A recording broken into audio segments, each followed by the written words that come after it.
न त्वेवाहं जातु नाशं न त्वं नेमे जनाधिपा न चैव न भविष्याम सर्वे वयमतः परम्। अर्थ, ऐसा कभी नहीं हुआ कि मैं न रहा हो या तुम न रहे हो अथवा ये समस्त राजा न रहे हो, और न ऐसा है कि भविष्य में हम लोग नहीं रहेंगे।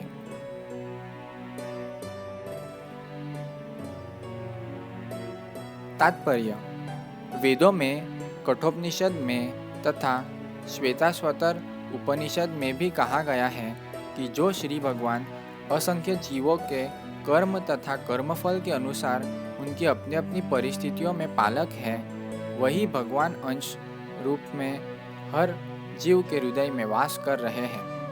केवल साधु पुरुष जो एक ही ईश्वर को भीतर बाहर देख सकते हैं, पूर्ण और शाश्वत शांति प्राप्त कर पाते हैं। जो वैदिक ज्ञान अर्जुन को प्रदान किया गया, वही विश्व के उन पुरुषों को प्रदान किया जाता है जो विद्वान होने का दावा तो करते हैं, किंतु जिनकी ज्ञान राशि न्यून है। भगवान यह स्पष्ट कहते हैं कि वे स्वयं, अर्जुन तथा युद्ध भूमि में एकत्र सारे राजा शाश्वत प्राणी हैं, और इन जीवों की बद्ध तथा मुक्त अवस्थाओं में भगवान ही एकमात्र उनके पालक हैं।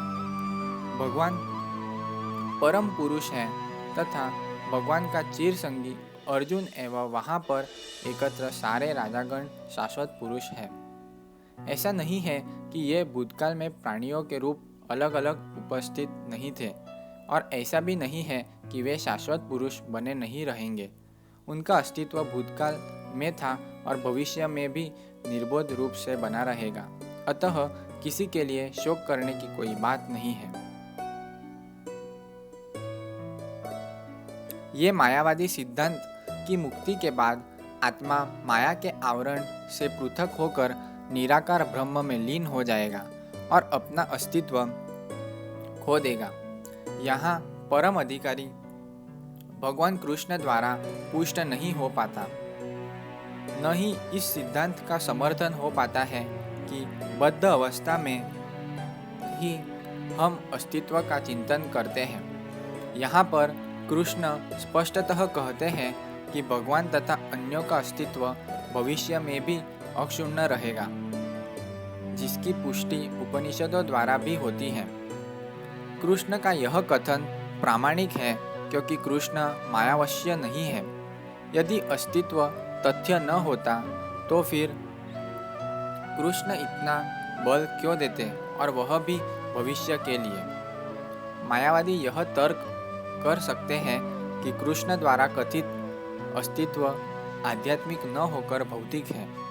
यदि हम इस तर्क को कि अस्तित्व भौतिक होता है स्वीकार कर भी लें, तो फिर कोई कृष्ण के अस्तित्व को किस प्रकार पहचानेगा।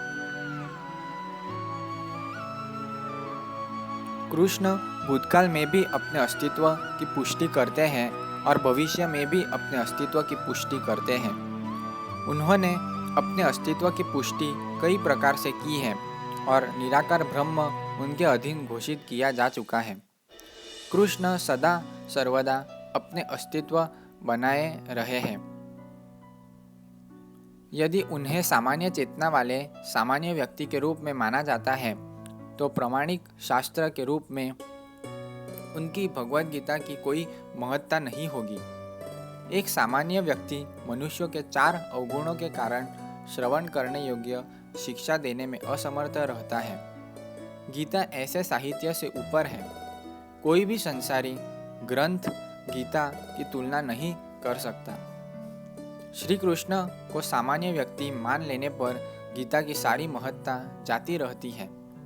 मायावादियों का तर्क है कि इस श्लोक में वर्णित द्वैत लौकिक है और शरीर के लिए प्रयुक्त हुआ है, किंतु इसके पहले वाले श्लोक में ऐसी देहात्म बुद्धि की निंदा की गई है। एक बार जोओ की देहात्म बुद्धि की निंदा करने के बाद यह कैसे संभव है कि कृष्ण पुनः शरीर पर उसी वत्कव्य को दुहारते। अतः यह अस्तित्व आध्यात्मिक आधार पर स्थापित है और इसकी पुष्टि रामानुजाचार्य तथा अन्य आचार्यों ने भी की है। गीता में कई स्थलों पर इसका उल्लेख है कि यह आध्यात्मिक अस्तित्व केवल भगवत भक्तों द्वारा न्याय है।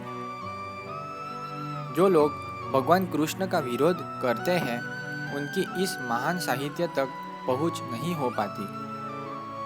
अभक्तों द्वारा गीता के उपदेशों को समझने का प्रयास मधुमक्खी द्वारा मधुपात्र चाटने के सदृश है। पात्र को खोले बिना मधु को नहीं चखा जा सकता। इसी प्रकार भगवद गीता के रहस्यवाद को केवल भक्त ही समझ सकते हैं, अन्य कोई नहीं। जैसा कि इसके 4th अध्याय में कहा गया है, न ही गीता का स्पर्श ऐसे लोग कर पाते हैं जो भगवान के अस्तित्व का ही विरोध करते हैं। अतः मायावादियों द्वारा गीता की व्याख्या मानो समग्र सत्य का सरासर भ्रामक निरूपण है। भगवान चैतन्य ने मायावादियों द्वारा की गई गीता की व्याख्याओं को पढ़ने का निषेध किया है और चेतावनी दी है कि जो कोई ऐसे मायावादी दर्शन को ग्रहण करता है वह गीता के वास्तविक रहस्य को समझ पाने में असमर्थ रहता है। यदि अस्तित्व का अभिप्राय अनुभव गम्य ब्रह्मांड से है तो भगवान द्वारा उपदेश देने की कोई आवश्यकता नहीं थी। आत्मा तथा परमात्मा का द्वैत शाश्वत तथ्य है और इसकी पुष्टि वेदों द्वारा होती है, जैसा कि ऊपर कहा जा चुका है। हरे कृष्ण।